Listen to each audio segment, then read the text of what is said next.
Demonic Angel, and today I'm going to do my little intro information video on the goetic demon Murmur. And then I'll do my sigil video. But Murmur, there's a few different ways that people spell it, you know, kind of typical for the Goetia. But he's classified as either a duke or an earl. There's several of the goetic demons that have kind of, you know, two classifications. You could be like a president and a marquis, things like that, and it really doesn't seem to matter. I like to mention, I'm very enamored with all the really, it's very middle age kind of fantasy to me, like where it's like earls, dukes, kings, presidents, and that sounds, it's very, feels like Dante's Inferno, where we have that classification of different, you know, demons doing different functions and presiding over different things, like, because that just sounds so fancy, and it does remind me of like a court or something like that. So anyway, he has 30 legions under his command, and two of those legions that are, you know, on each of his side are that he calls them his ministers, and they go before him and they make some kind of, people say it's like the sound of a trumpet or just sounds in general to essentially announce his arrival. And then there's the other 28 legions. You know, a lot of people, they just want to work straight up with a goetic demon and not worry about the legions, but there's really no way, in my opinion, there's not a way around that. It's almost like, you could think of it in many different ways, where with Murmur, this is like almost like 30 different personalities, if you will, but like, think of it maybe like levels on a video game. On the lower levels, you kind of have the imps, and these are all aspects of Murmur.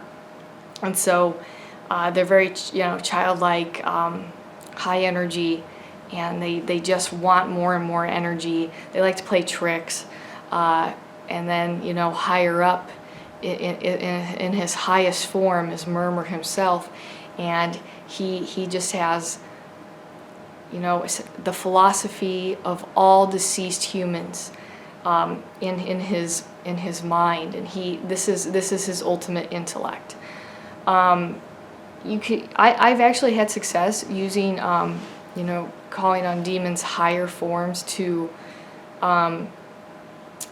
heal or kind of control some of these almost imp-like creatures, because it's just easier, like, they can take those aspects of themselves back into themselves. And even if it's just an imp, and if you don't want to look at it that way, then they can, you know, because imps pretty much are below them, then if they're causing you problems, then you know, a marquis, a president, they can come in and they can you know, neutralize that situation for you, and you keep your promise that you make to the marquis, count, earl, and things will go pretty well for you, pretty much. But Murmur is really interesting because he has to do with philosophy and necromancy. So, you know, we talk about Boon having to do with wealth and also necromancy, and of course right away we want to go towards, you know, money, but you know, sometimes if you want to look at it like money will come when you change your life. Nobody wants to think about it that way, but you set these hard changes in, so you create these changes, and you communicate with the dead, which is honestly taking time out of your life. Then you will get some kind of earthly reward, is kind of that whole point. And so that's, that's kind of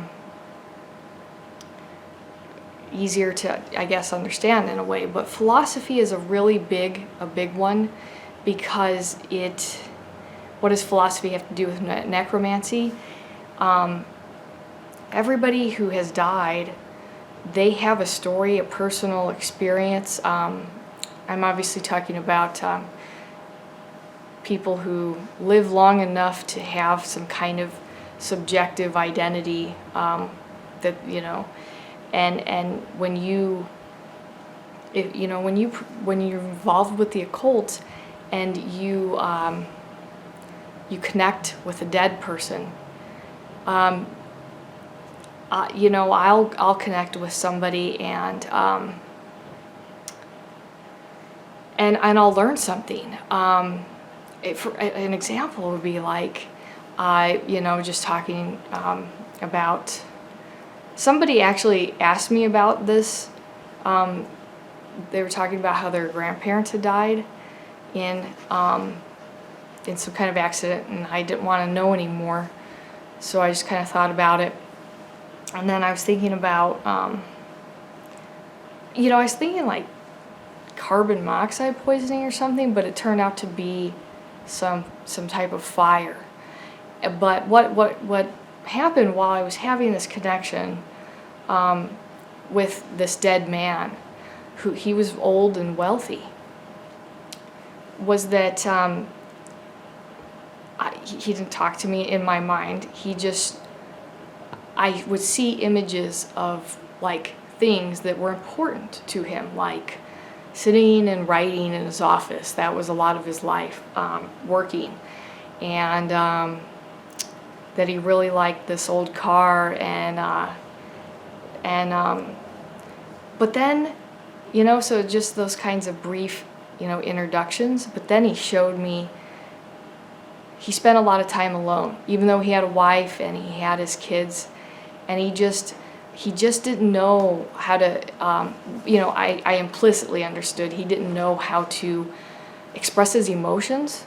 So as he got older, he would, as he would think, because what happened was it pulled me into, or I should say, I experienced being him briefly.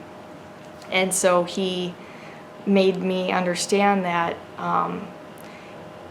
when he would be lonely, he would think that, well, when I retire or next year or whatever, I'm going to heal things with my family. And he never did it. He just assumed that he would have more time left to do so. And he, that's obviously an emotional regret and probably part of this connection. So I was able to give this information to this person that I was chatting with, and and I had them basically just say some prayers and kind of do a sort of understanding where, hey, Grandpa, it's all right to move on, because lots of different things. It's hard to understand how to express emotions when men are not supposed to in that kind of time and culture. So nothing to blame yourself for eternity. But it never gets old for me in this. What I guess my point of my story is that, like, God,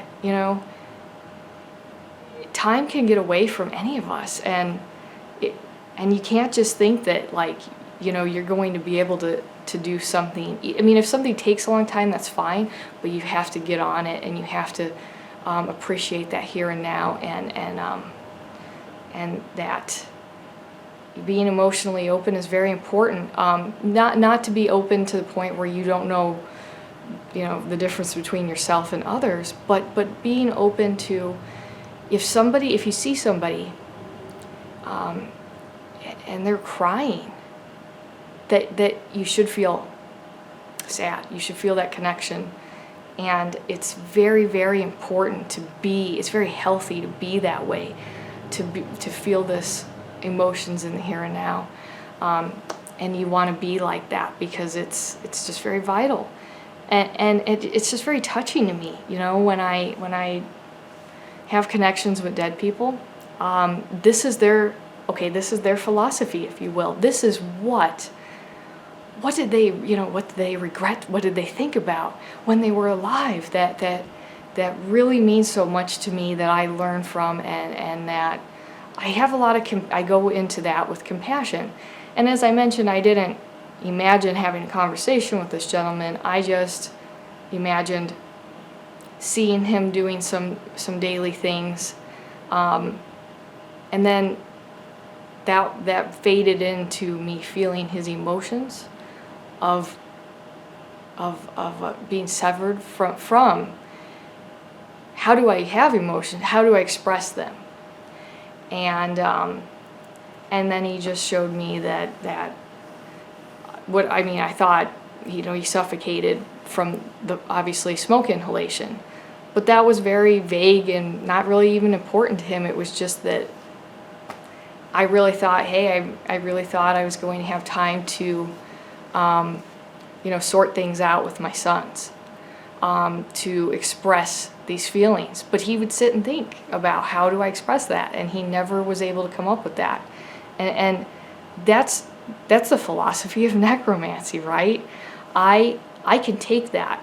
He shared that he shared that private moment with me, and I believe that me experiencing that helped him move on. And I get to keep that. I get to learn. I was able to, and I'll never get enough. You know what I mean? Like, every time somebody, living or dead, reminds me, hey, take time to just be emotionally connected. Be sad when you see another person crying. It's very important. I mean, don't want to be overly sad, don't want to be too open, but to be that way. I need those reminders, and they're very important, and it is philosophy. And it's a philosophy of each person's life. And demons have access to this information, and so do angels.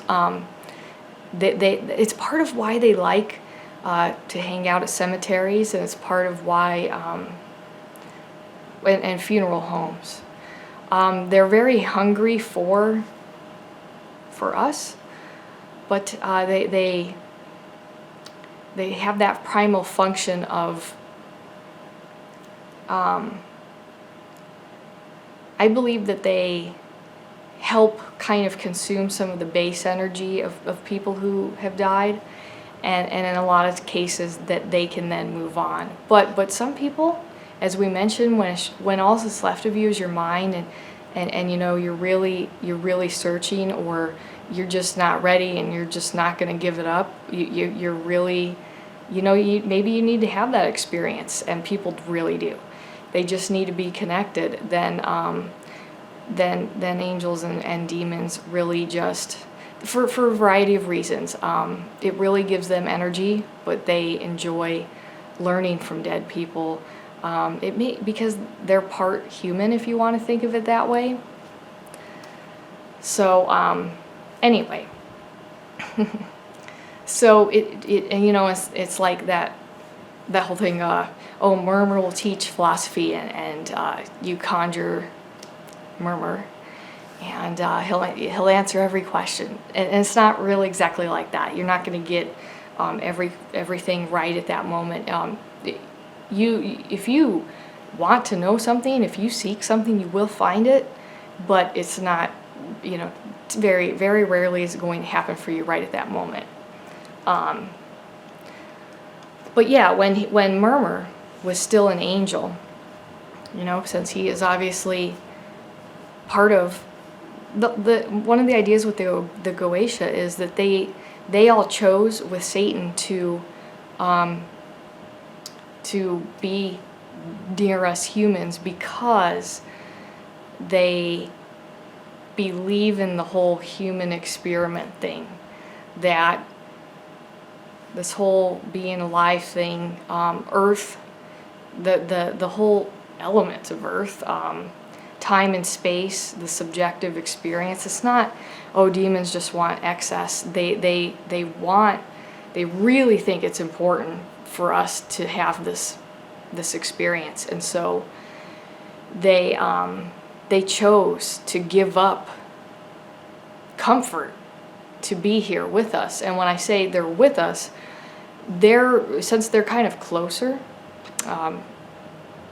tied to the earth plane, like Satan, they are experiencing cycles more, and karma, and then they're also experiencing, in a way, aging and things like we do, where we get depressed, we start searching. They're looking for that too. So there's a part of them that's very human in that way, because they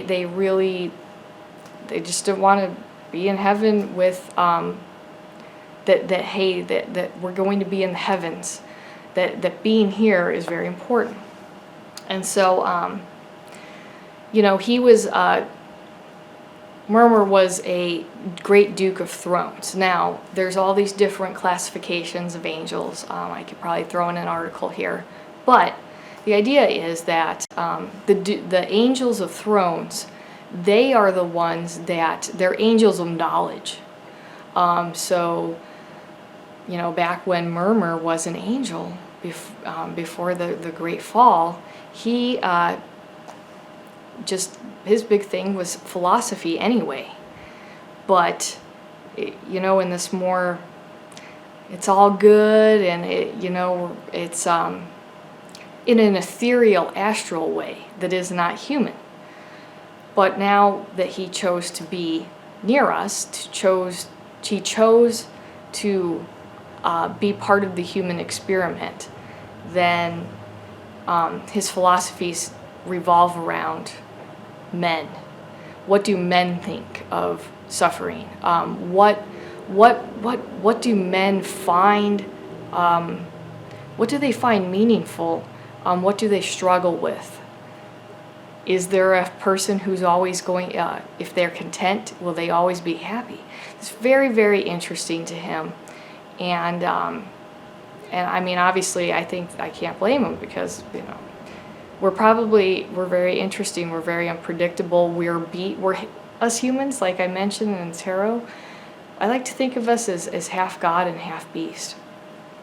So I think that, makes us for interesting characters. But he's also associated with music, and that's kind of, in some artist depictions, there's his two ministers that go before him, and they play trumpets, or make noises and announce his coming. So, if you decide to work with Murmur, the chances are you might hear some strange noises in your house.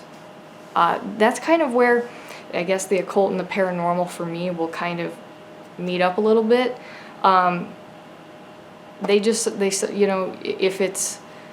If it's a spirit that really likes to make some noise, and they like noise because it's very earthly. In most of the time, that's pretty much its function. Then they, you'll have that period of time where you'll just hear some weird noises in your house, and then it will go away, just because that's it's announcing to you that it's there. It's here in the physical plane, and as I mentioned, when I work with Boone, I kind of hear a female singing, and I've also heard I've also perceived goetic spirits as almost like this humming noise. Except it was really interesting that I went to a little funeral parlor, except it's a Pizza Hut now, because this was a few years ago before COVID, obviously. And but I heard this humming, and then when we got to the downstairs, I just had this experience where I really felt really, really, really, really hungry. But not like, oh my gosh, for pizza, but just this weird kind of, in my mind, I was kind of just envisioning myself being a complete glutton. Like that's what I felt like I wanted. But you know, I quickly had that understanding that this must have been a place of death, because this demon is still here, and he's kind of there because one of the what I thought is that one of the old coroners, you know, kind of attached to him, and he started to see dead people and interact with them, and he liked their company, and that was a big draw for him. And you know, as he became a believer once he did that profession, and so in that way, he, you know, he was able to, and this is, I'm talking about Subnak. He was able to experience this through this gentleman, and so he just kind of remained in that kind of place, and then a lot of the dead did, but it's just that primal hunger, the angels and demons, they're very primal, and they're very, you know, that hunger just for like life is very, very strong with them. And so, you know, I guess in a way I'm open to it, but at the same time, I experience that and move on. I don't, you know, I didn't get possessed or have a negative experience, of course. I just, well, I went home and pigged out, and had a little ritual for Subnak, because I just was, you know, I feel grateful to have the experience of that. But at the time, though, I didn't know that other people would perceive demons as just, you know, they hear them through songs, not like these creepy voices so much, although that's a thing in a way. But yeah, you know, so he's the Duke of Murmur is the Duke of Knowledge, or, you know, an angel, and so knowledge, as any of the goetic demons know, knowledge is through this experience, by interacting with us, and that's where one learns. You don't learn true philosophy by just thinking, but you have to experience it. Whether it's in your mind, I could be crazy. I'm not going to lie, or say, you know, I could just be imagining all this in my mind, and that's completely fine. But the important thing is I'm experiencing it, and I'm allowing that, and so I'm learning. A big part of me, of everybody, doesn't understand the difference between what's real and what's not real, or ideas, and you know, there's a very, very fine line between ideas and subjective consciousness anyway. So that's what we mean by, if you have to, because people always say, well, you know, I'm not going to experience every tarot card. Well, you will. A lot of it's just in your mind. But that doesn't make it any less real. It really does not. And a lot of times when we think about something, then we look at patterns, and it attracts that kind of thing that we're thinking. So I don't really care about what's real so much and what's not real. That's just how I am. But Murmur, he's actually really neat looking, as far as the Goetia describes him as a soldier riding a vulture or a griffin, and he wears a crown. I think that he likes silver.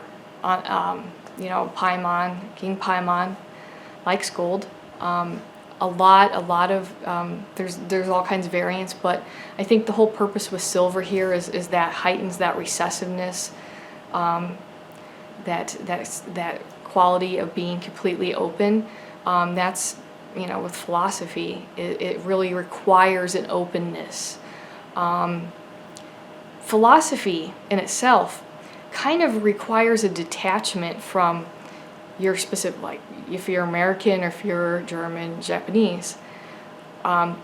right? Some people, let's take for example, Muslims, if they have paranormal experiences, they pray, you know, to you know, for protection from Allah, and that's kind of how they culturally react.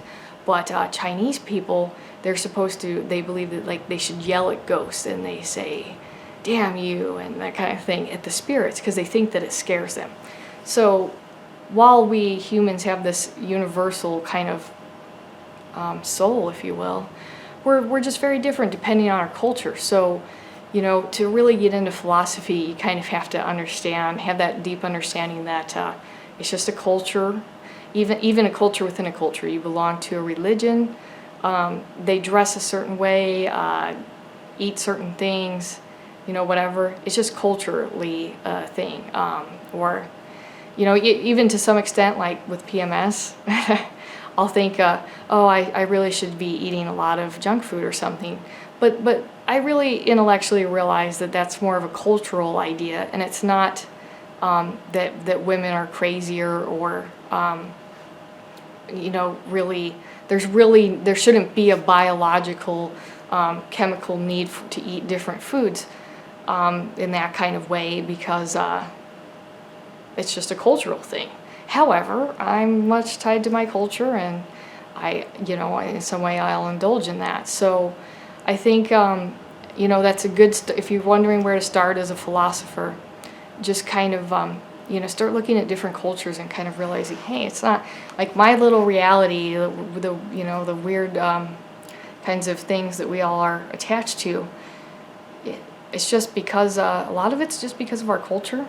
And so then, you know, you can kind of divorce yourself from that in some way and look at that, that whole, you know, philosophy of, I'm sure Murmur would be proud of my little video in some way here, but the philosophy of, you know, the right-hand path is it's not about good versus evil. The right-hand path, it seeks to unionize. Unionize meaning we are all human. We come from the same great consciousness. And the right-hand path talks about grounding, and it talks about health and healing. And it's very, very important to understand that, to be a philosopher. The left-hand path is about solidifying the ego. Who am I? Who am I separate from all these other people? From, not just Americans, but whatever, my cultural group, my age group. Who am I? And the more you know yourself and you kind of solidify that ego and you know yourself more and more and more, then you really become who you're supposed to be by seeing kind of everything as, you know, not just coming, you know, it's like seeing things as projections of your own mind, but deciding, hey, like I was mentioning, I like to eat this specific food because I freaking like to do it, you know, it's what I'm attracted to. I like to talk to myself if I'm alone because it's, you know, it's what I like to do. I feel an attraction towards some type of ritual or something, and I do it, and I recognize that it's something that, not just that I want, but then, you know, that solidification of the ego, you can then apply it and realize that everybody else is on the path of individuation too. But to really help other people, though, you have to know who you are, and that's really the left-hand path. So that's a whole philosophy. I guess that's the philosophy in a nutshell, if you will. So I like the silver. I actually have a real silver necklace and earrings and everything, just because I really do like to get into the whole mood and the feel. And so, you know, and we think about that idea where we're going to basically just conjure the dead and control them. That's kind of the thinking from the Middle Ages. I don't treat demons that way. I don't, I just, even though it's kind of like a professional relationship, if you will, I still don't say, hey, do this for me, because it just doesn't feel right to me. That's pretty much all I have to give you. Is it just doesn't feel like something that's not a way that I would want to be treated, so I won't be treating them that way. And I will be treating them with respect, and because they're very powerful. But that goes a long way, and it's kept me pretty above ground all these years in that sense of I'm still sane and whatnot. And I prefer a philosophy of, well, I'm going to conjure Murmur, and then I do things like I'm going to go into a period of doing philosophy with you guys, and then I've got to combine it with I'm going to have to go to some cemeteries again, and when I go to the cemeteries, I'm going to think about these different philosophies and just wander aimlessly, and be open, and I'll wear the sigil of Murmur under my clothes, and just walk, dream, think, and just, take those, be open, and then I'll always get something really cool, something, no expectations, just going in, and then I'll always learn something though. Now, it might not be that exact day, right? I'm not gonna come home from the cemetery and have a profound experience, but it might be like, if I think back on something, I'll have a revelation, or it will happen in some other unexpected way. But when we talk about the demons at Murmur, he really, they do like this participation aspect that I'm mentioning, that it's very enriching to them, and they really like us humans. They like our interactions, and as I mentioned before, respect goes a long way. If you have to give a demon something, you have to, and many times it's in the form of you making a lifestyle change, or taking time out of your life to do something like I mentioned. Let's say you've never read philosophy, and then we could get you to read a couple philosophy books. That's the participation, and that's the change, if you see what I mean. So, but that's what I'm gonna do soon.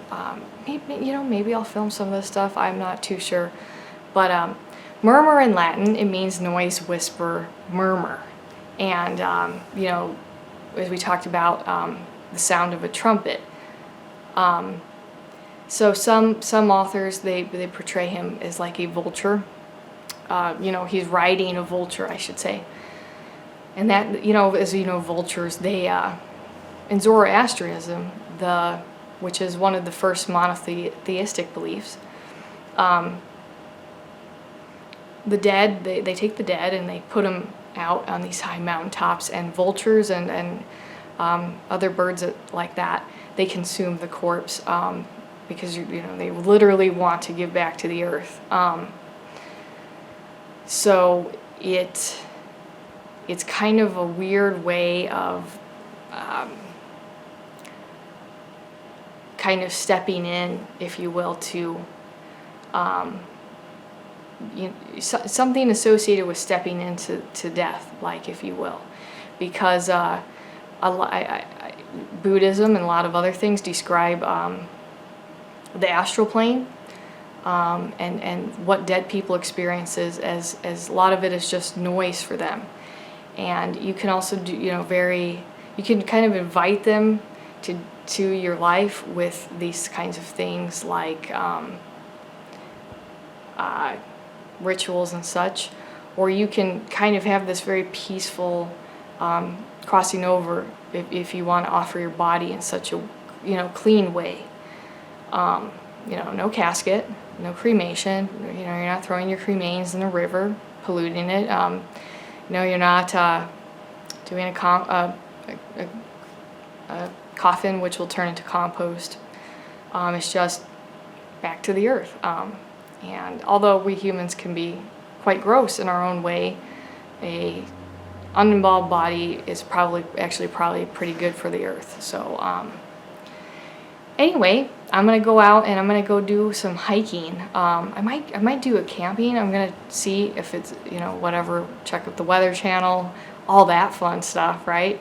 And then I'll see how that's gonna go. And I'm either gonna go do a day hike and try to be there around night though, like around, you know, sunset, or I'm gonna go camping and I'm gonna film this outdoors. And I'm putting a lot of heart into it and just kind of opening up, and I'm doing like a little one-day fast, just water and herbal teas.